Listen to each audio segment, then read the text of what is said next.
grande est notre joie de vous retrouver encore ce matin. Nous savons que vous êtes nombreux à nous suivre de partout, en direct, sur Espoir Télévision. Comme vous le savez, nous continuons toujours avec notre thème qui est cause et rupture de fiançailles. Je ne serai pas la seule à vous le présenter aujourd'hui, ensemble avec ma consoeur. Bonjour. Bonjour, consoeur. Pourriez-vous vous présenter, chers téléspectateurs qui est là-bas, te regardent, veulent savoir qui tu es et qu'est-ce que tu nous as amené ce matin concernant notre sujet d'aujourd'hui? Je suis Nicole Tiamala, juriste de formation, bien sûr, et je suis de l'Espoir Télévision. Donc nous sommes là ensemble. Aujourd'hui, on va parler de fiançailles. On va parler de fiançailles avec les complications sur les fiançailles. Chers téléspectateurs, aujourd'hui nous parlerons de fiançailles, causes et ruptures et complications dans la fiançailles. Parlons de fiançailles, qu'est-ce que tu veux nous dire par là? Juste définir la fiançaille, c'est quoi la fiançaille? Le fiançailles, ma consoeur, tu sais, le fiançailles c'est un engagement pris entre deux personnes de se marier. Les deux personnes prennent un engagement pour se marier. Mais attention, les gens pensent que le fiançailles, c'est quand on est allé dans la belle famille, les familles se connaissent. C'est d'abord entre deux personnes, avant d'arriver chez les familles. Ouais. Il y en a deux. Il y a le fiançailles officiel et le fiançailles officieuse. Mais quand l'engagement est pris entre les deux personnes, là il s'agit de fiançailles officieuses, donc entre les deux personnes. C'est à partir de là qu'on va aller dans la famille, dans les deux familles, et c'est à ce moment-là que ça deviendra les fiançailles officielles. Chers téléspectateurs, retenons ceci. Ma consoeur vient de nous expliquer, de définir qu'est-ce que le fiançailles. Il a dit, fiançailles, c'est l'engagement que prennent deux personnes. Donc, quand vous vous êtes mis d'accord entre deux, entre la femme et l'homme, c'est à ce moment-là qu'on s'est dit d'être fiancé. Et d'abord, c'est personnel. Et après, quand vous allez associer la famille, les témoins, là, ça deviendra fiançailles officieuses. Et parlons de ça comme nous continuons, parce qu'il y a l'ignorance, nous ignorons beaucoup. Parce que quand tu rencontres un homme, tu dis il te dit qu'il t'aime, et à ce moment-là, tu te dis être fiancé. Et non, le fiançailles commence lorsque vous vous êtes dit d'accord de continuer votre chemin qui va vous mener jusqu'au mariage. C'est à ce moment-là qu'on dit le fiançailles. Oui, juste pour accentuer un peu ce que tu viens de dire, c'est pas le concubinage, il ne faut pas confondre. Quand on est copain, copine, ce n'est pas ça. Hein? Le fiançailles, c'est autre chose. On est amis, mais après, quand on se sent prêt, on dit que non, franchement, je vais évoluer avec cette femme. Bon, cette fille, puisqu'elle est encore jeune, je vais évoluer avec cette fille, je vais évoluer avec ce garçon. C'est le garçon qui va déterminer, qui va dire, madame, maman, je vais m'engager maintenant avec toi. Je t'ai choisi. Je te montre ma bague. Vous avez commencé votre fiançailles. Oui. Et cette période-là, c'est une période dans laquelle vous allez commencer à vous connaître. La femme doit expérimenter, doit essayer de connaître comment est-ce que l'homme fonctionne, son monsieur fonctionne. Ses tempéraments, quand est-ce qu'il est dans la joie, quand il parle comme ça, est-ce qu'il est content, il est fâché, il est malade, comment? Donc tout ça. Et l'homme aussi fait un effort de connaître aussi sa femme. Lorsque vous vous êtes bien connu, bien qu'on connaît la personne tous les jours, hein, du jour le jour on apprend à connaître la personne. Mais quand ces points de base-là est bien fixé, c'est à ce moment-là que l'homme va aller en parler dans sa famille. Il va aller dire dans sa famille que voilà, je vais vous présenter ma fiancée. C'est ce qu'il dira. Et on va présenter la fiancée. Maintenant, c'est la famille qui va aussi observer la fille. Et après, lorsqu'ils auront à décider dans la famille de l'homme, c'est à ce moment-là qu'ils viendront maintenant se faire voir dans la famille de la fille. Vous voyez, c'est là maintenant qu'on arrive au niveau de fiançailles officielles, donc devant tout le monde. Mais avant, ça commence d'abord entre deux. Oui. Chers téléspectateurs, comme je vous ai expliqué, ma consoeur a été claire. J'espère que chacun de nous a compris. que c'est la différence entre les fiançailles officielles, officieuses, et quand est-ce que ça commence, et qu'est-ce qui pousse, ce qui pousse aussi l'homme à décider et à choisir, à dire que non, avec elle, j'ai compris, avec elle, on acheminera jusqu'au bout notre chemin qui nous mène vers le mariage. Et par là, une question se pose. Et que pense ou comment est-ce que voit la famille face au mariage? Est-ce qu'il y a des codes selon la famille qui pense aux fiançailles? Non, selon le code, il y a le code de la famille. Oui. Dans le code de la famille, c'est bien stipulé que les fiançailles, ce n'est qu'une simple promesse. Les fiançailles en pluriel, ce ne sont qu'une simple promesse. Comment Ça peut ou ne peut pas aboutir au mariage. C'est vrai, on s'est dit d'accord, je me suis dit je vais m'engager avec toi. Mais cette période-là, n'oublions pas, au départ, on a dit que la période-là, c'est une période dans laquelle on se connaît, on apprend à se connaître. Hein? On fait un effort de comprendre, de connaître l'autre. Mais pendant cette période-là, si vous voyez que non, ça ne va pas marcher par rapport au comportement, vous savez, quelqu'un peut être bon, mais tu n'es pas bon pour moi. Moi aussi, je peux être une bonne personne, mais je ne suis pas bonne pour toi. Pendant cette période-là, on va bien voir, on va bien comprendre si ça va aller ou pas. Si ça ne va pas aller, vous allez rompre. Vous allez rompre. Donc, raison pour laquelle on dit, raison pour laquelle le code de la famille précise en disant que ce n'est qu'une simple promesse qui peut ou ne peut pas aboutir au mariage. Donc, ce n'est pas un engagement, puisqu'il y a d'autres femmes, d'autres filles qui, lorsqu'on se déclare déjà fiancée, on est fiancé. Je peux changer mon nom. Elle se donne corps et âme, tu vois. Elle se donne corps et âme chez l'homme, elle part chez l'homme, elle peut même dormir là-bas et faire tout. Non, on doit sentir la différence entre fiancé et marié. Retenons ceci, chers téléspectateurs. En tout cas, j'espère que chacun a sa part de responsabilité selon ce que vient de dire ma conseillère. Elle a dit qu'on ne confondons pas des choses. Fiançailles n'est juste une étape où on s'apprend à se connaître. Donc, c'est une durée qui nous mène quelque part. Arrêtons de confondre parce qu'il y a de ces filles qui changent déjà. Dès qu'elle est fiancée, tu vois déjà sur Facebook, elle enlève son nom de famille, elle remplace le nom de son futur mari, alors que ce n'est pas ça le cas. Ce n'est pas ça. Dans cette étape-là, ça peut arriver que ça ne marche pas, il y aura une rupture. Donc, nous verrons vraiment, quand tu avais déjà changé, ou faire d'autres choses d'exagérer, c'est pas bien. Et ensuite, cette étape de fiançailles, c'est pas permise à la femme, à la fille, de faire tout ce que fait le marié. Hein?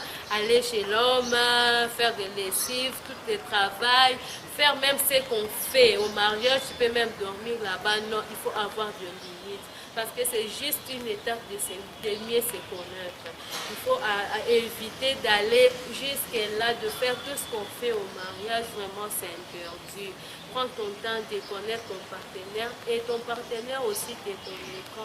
Et ensemble, vous allez se mettre d'accord, aller voir la famille. Et il a soulevé un point qui est vraiment capital de dire que au plan familial, la famille considère le fiançailles comme étant une camaraderie.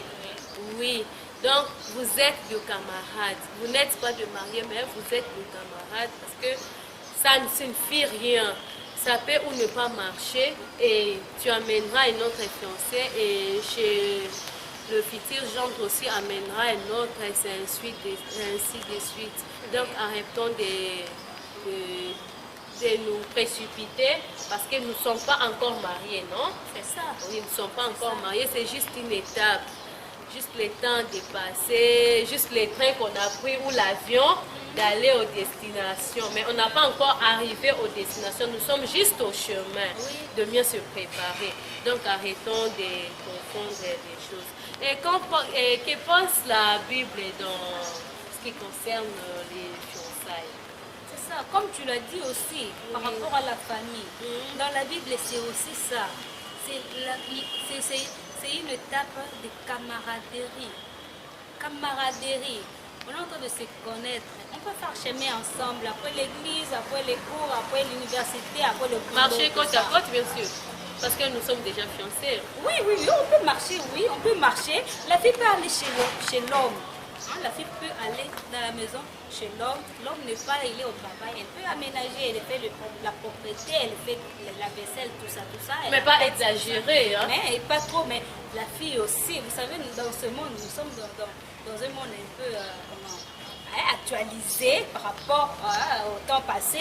Maintenant, là, on demande à tout le monde de faire un effort de travailler. Oui, ma consoeur, est-ce qu'au village, il y a aussi étape de fiançailles où c'est permis à la fiancée d'aller rendre visite à son fiancé comme les font ici?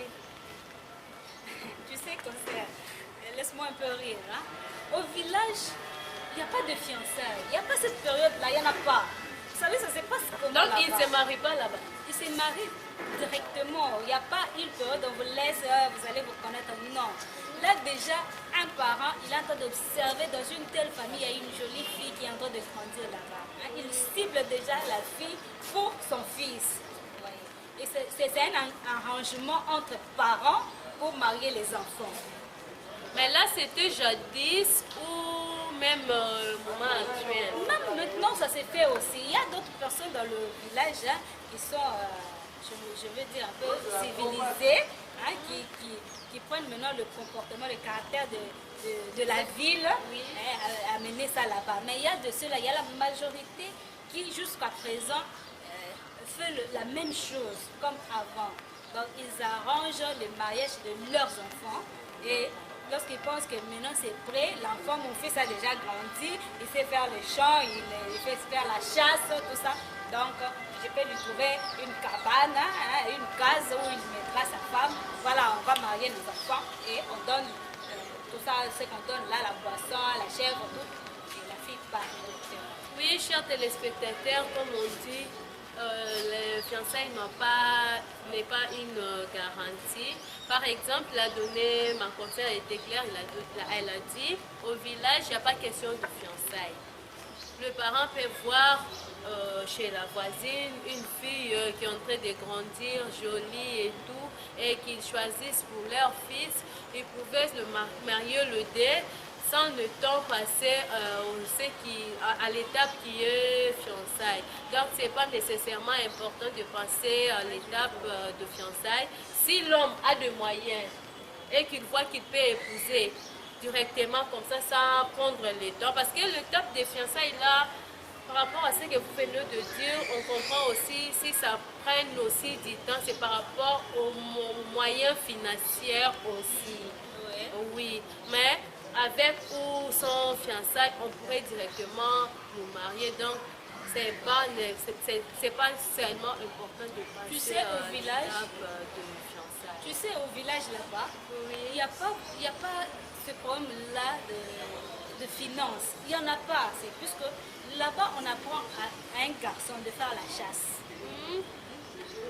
De faire la pêche. Mais c'est déjà le travail, non? Oui. Parce que ça produit de l'argent. Oui, oui, oui. Donc, je peux dire là-bas, tout garçon peut se procurer de l'argent. Ce qui est difficile ici.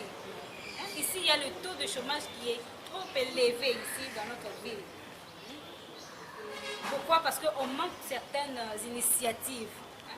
Les gens manquent des initiatives. Ils pensent seulement que moi, il faut qu'un bureau, je dois seulement travailler dans un bureau. Or, là-bas, vous verrez, par rapport au décalage d'âge aussi, hein, oui. Au village, déjà à 20 ans, un garçon marie déjà une jeune fille de 15 ans. 20 ans, c'est trop. D'ailleurs, c'est trop. Mais ici, on part au-delà des 35 ans.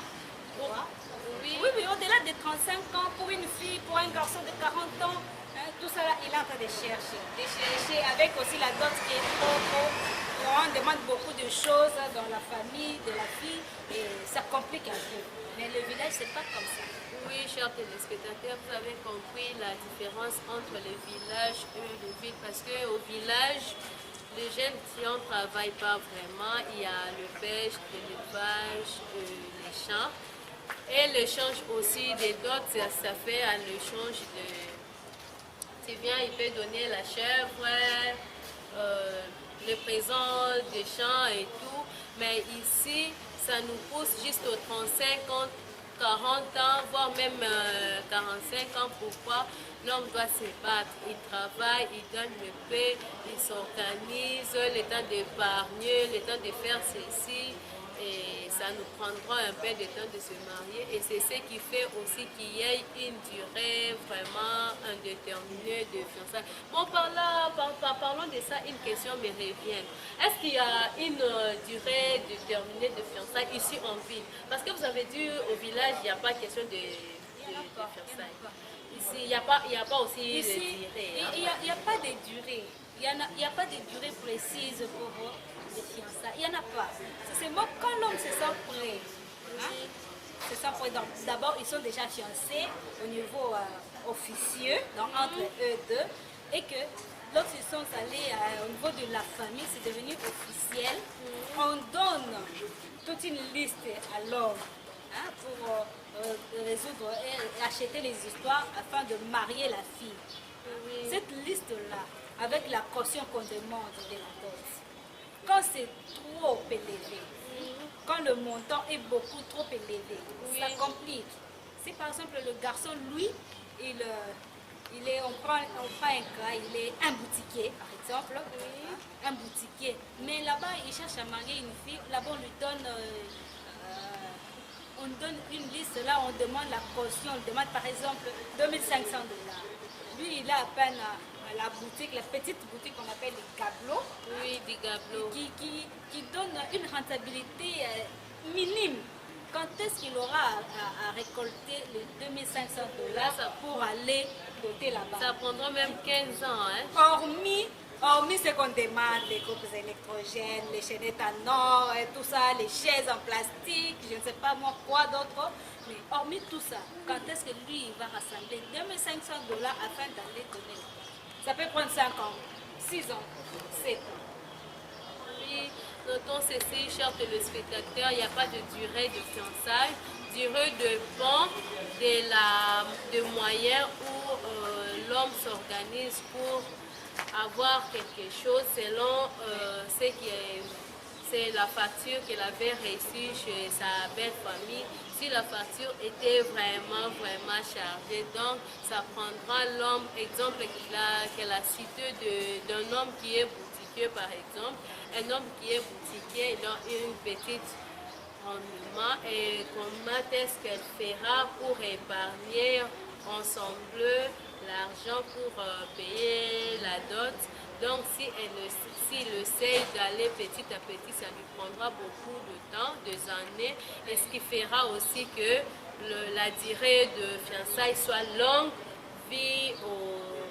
parce que l'homme cherche à s'organiser. Et si je regarde bien, une question me vient aussi pour dire qu'il y a aussi le parent.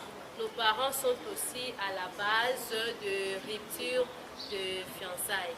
Par exemple, à ce que vous venez de poser, la question revient, la responsabilité revient beaucoup chez les parents parce qu'ils avaient donné une dot qui était, en fait, une facture qui était vraiment exagérée, qui était pleine de choses qui rend l'homme incapable de réaliser au moment même, et ça lui prendra beaucoup de temps de s'organiser, de se préparer, d'épargner pour venir chez la femme. Et parlons de cela.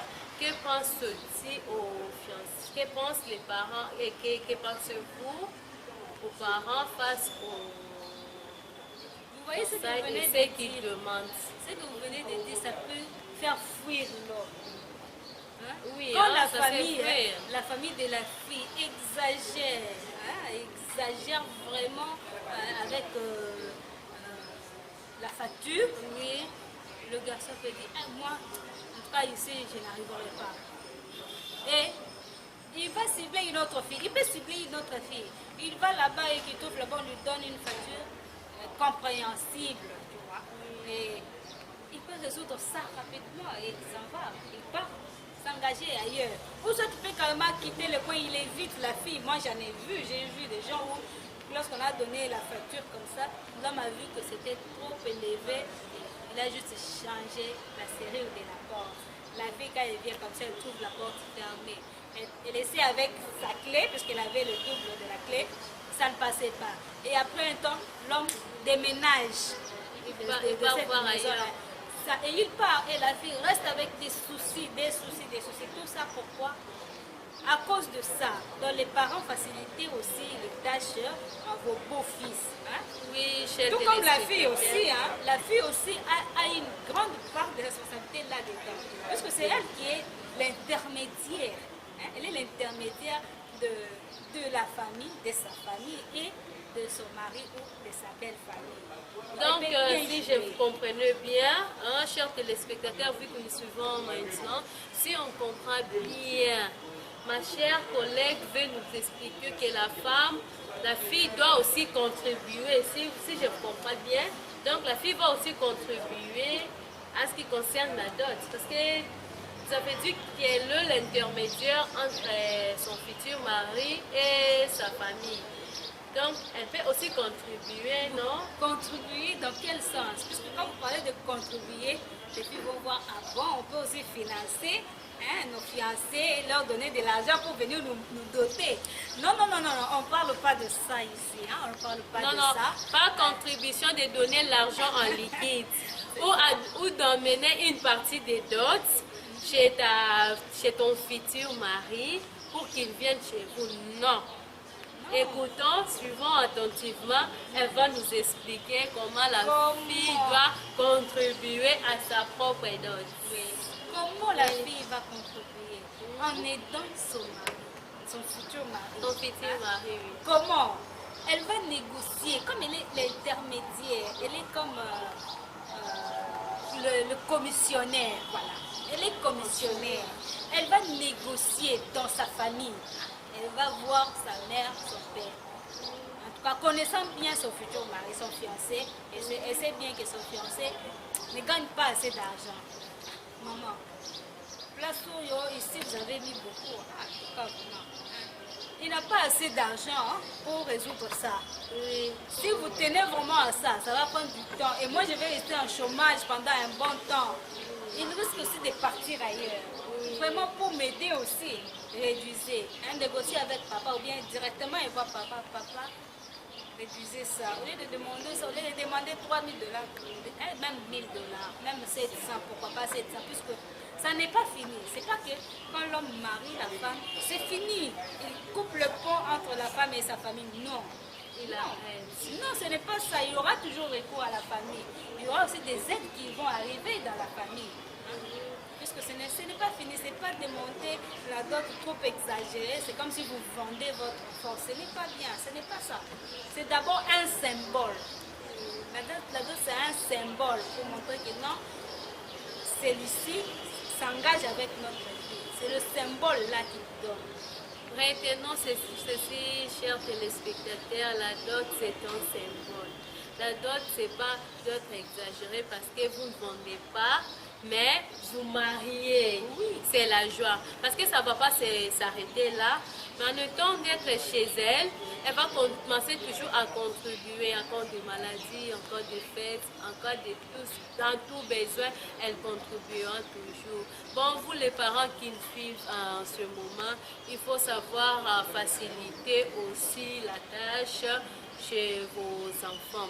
Parce qu'ils s'apprêtent pour un voyage, pour un nouveau départ de leur vie, il faut aussi leur faciliter. Quand vous facilitez la tâche, et ça rend aussi les fiançailles courtes, et le mariage sera vite fait et il y aura aussi beaucoup de mariages. Et retenons ceci, elle nous a expliqué, elle a dit que la fille doit aussi contribuer à son propre mariage. Comment?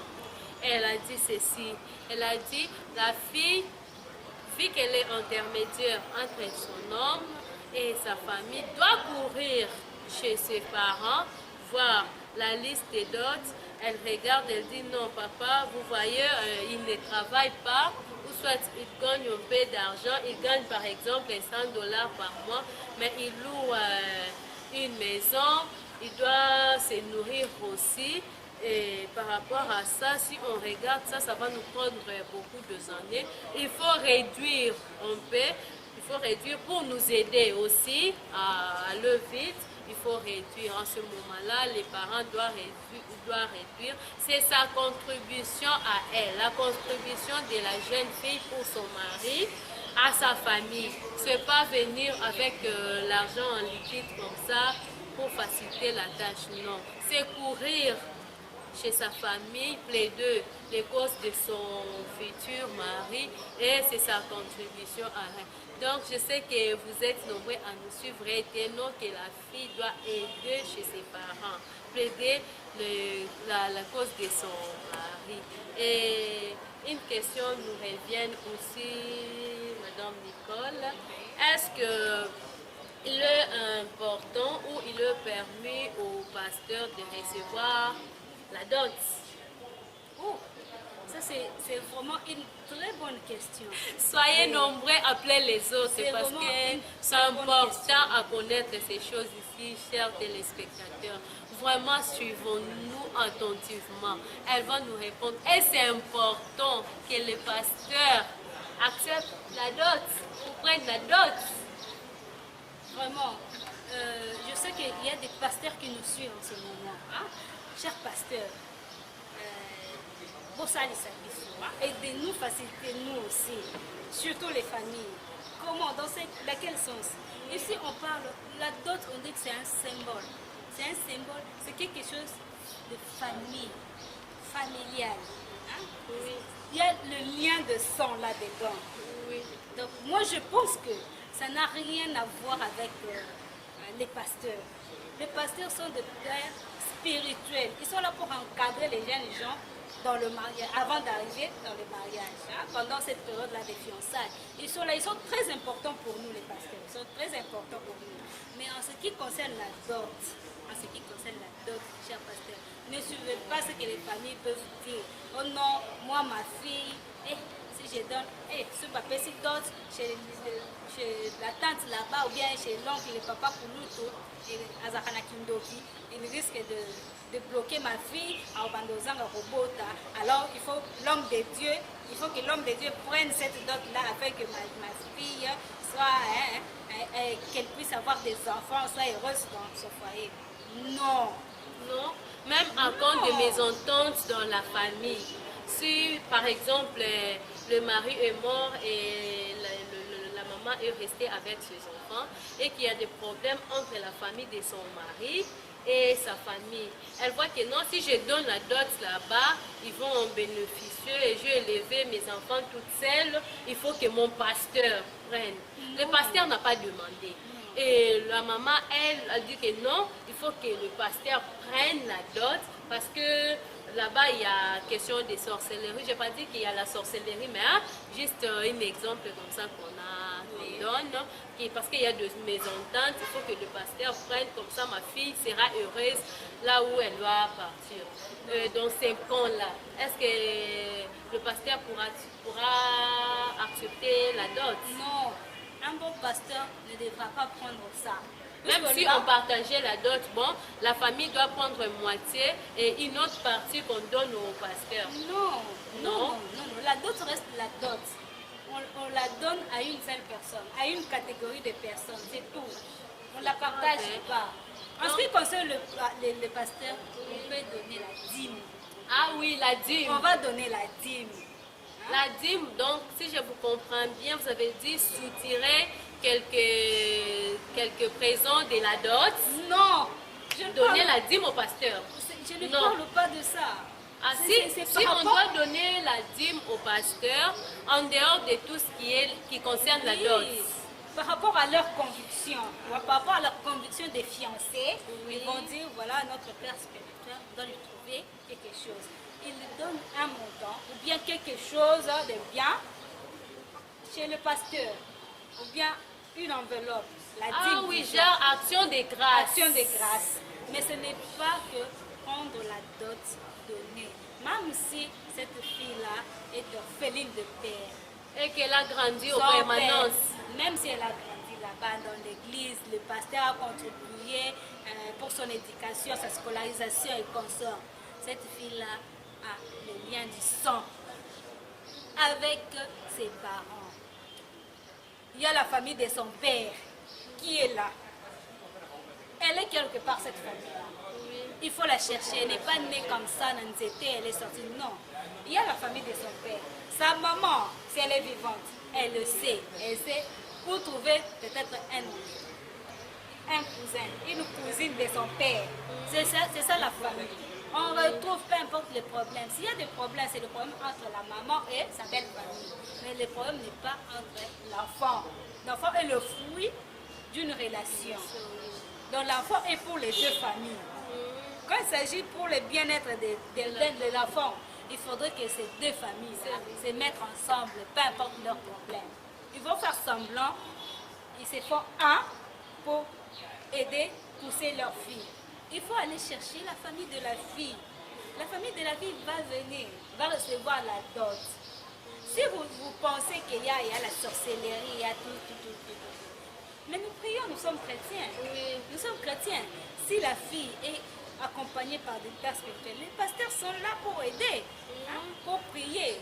Si les pasteurs aussi savent que, ou bien vous leur avez déjà parlé qu'il y a des problèmes dans la famille, ils vont aussi aider, ils vont essayer peut-être de mettre une bonne relation entre les deux familles. Tout ça, c'est pour le bien-être de tous. Oui. Mais les pasteurs ne doivent pas prendre la dot. Ça, c'est créer encore plus de problèmes. Or, vous êtes là pour nous rassembler et non diviser. Oui. Mais quand vous prenez la dot, la famille de l'homme, la famille de la fille, du père de la fille, va se fâcher. Oui. Donc là, vous avez déjà séparé les deux familles. C'est un péché aussi, on peut le dire. Oui. Chers téléspectateurs, vous qui nous suivons, retenez ceci, les pasteurs n'ont pas le droit d'accepter la dot. Donc, il n'est pas permis aux pasteurs d'accepter les dots, peu importe qu'il soit qu'il y a des problèmes familiaux. Non, ce n'est pas leur droit de prendre. Les pasteurs, vous me suivez, je vous salue. Il ne faut pas vous en comparer dans des histoires qui sont familiales et surtout à ce qui concerne la dot. Peu importe, ta maman avait le problème avec la famille de son mari, mais l'enfant était le fruit de votre de votre relation. Donc vous allez donner ce qui appartient à Dieu. C'est à Dieu, ce qui appartient aux familles. Donner la dot aux familles. Donc peu importe les conditions, peu importe la situation, il faut donner. Les pasteurs n'ont pas le droit. Et elle a soulevé le point de dire que c'est aux mariés eux-mêmes de se rassembler, de se dire que non. Pour les pasteurs, non, on a jugé bon de donner ceci sous forme de l'action de grâce ou en dîme quelconque que vous allez dire que non, cette montant suffit de contribuer ou de donner au pasteur, peu importe que la fille avait grandi aux permanences, peu importe que le pasteur avait contribué aux frais scolaires, aux frais académiques, mais il n'est pas de son droit de prendre la dot. C'est aux mariés de penser à ce qu'ils vont donner aux pasteurs.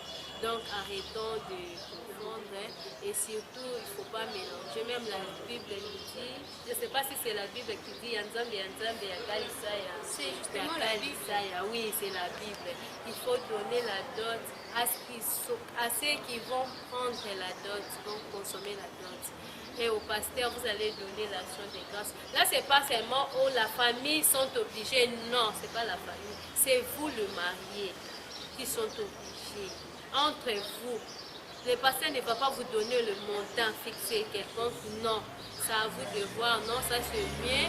Ou soit contribuer à l'église, acheter des chaises par exemple, acheter quelques travaux si l'église est en train de confectionner et tout. Commençons, on descend là, on tend déjà vers la fin de notre émission et une question nous revient aussi pour dire que est-ce que le parent peut marier à leur fils ou leur fille est-ce qu'il est important que les parents marient pour leur enfant? Oui, il y a, là je dirais oui et non. Oui et non, comment? Dans quel sens? Oui, comment? Oui. Quand vous sentez qu'un père, sent que son fils a grandi, il est responsable. Et c'est son responsable. La responsabilité, c'est pas par rapport à l'argent. La responsabilité, c'est par rapport à la vie quotidienne. Comment est-ce qu'il se prend dans la vie? Comment est-ce qu'il se comporte? Comment est-ce qu'il pense de la vie?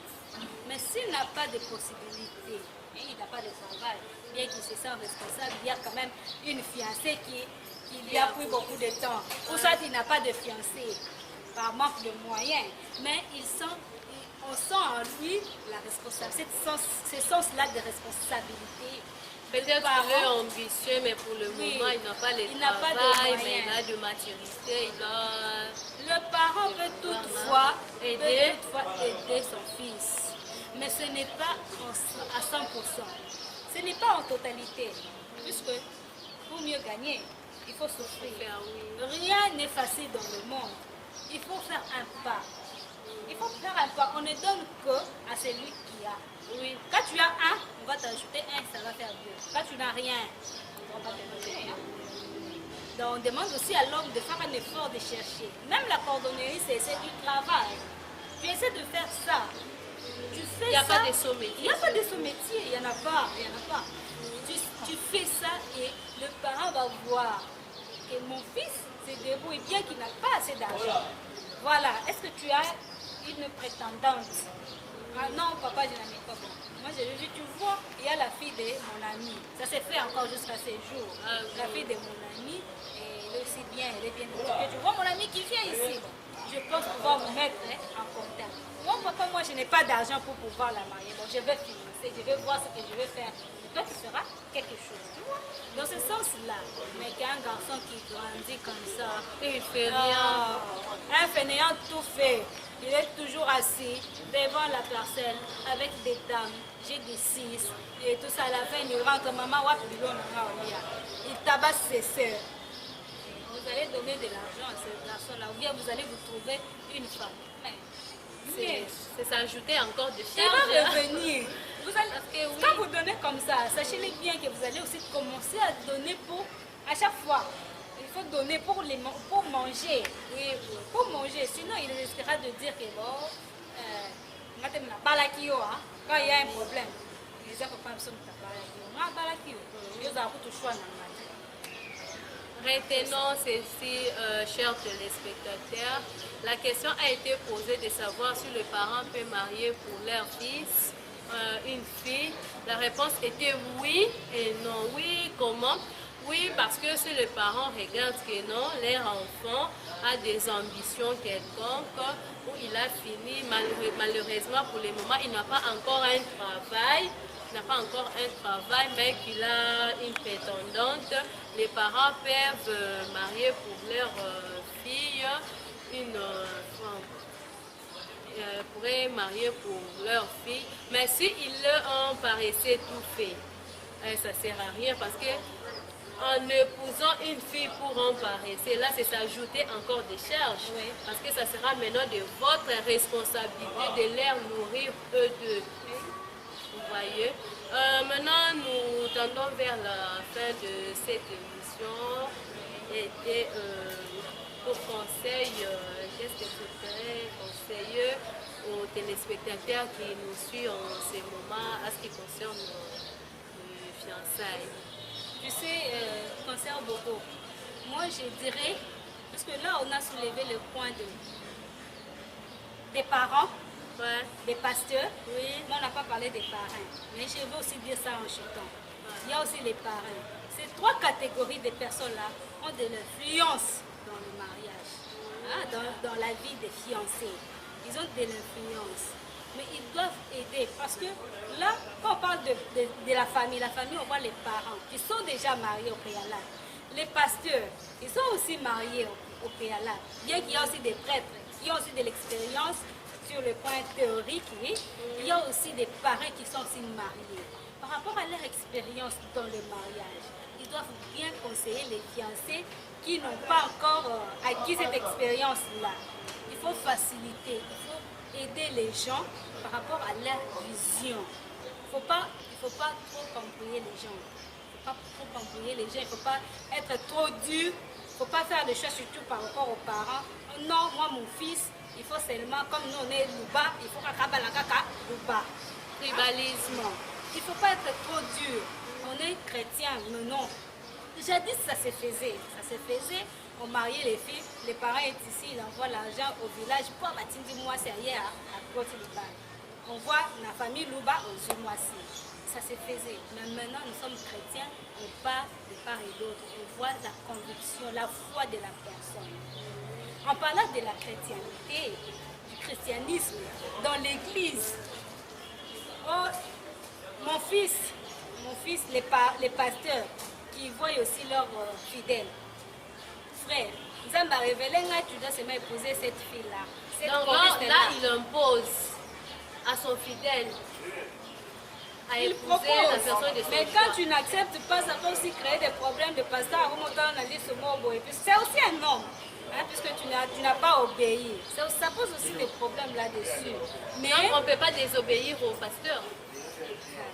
ça dépend, mais non, ça dépend de quelle situation. Il faut être concentré d'abord par rapport à ça. Par rapport à cette histoire de fiançailles, il faut être concentré.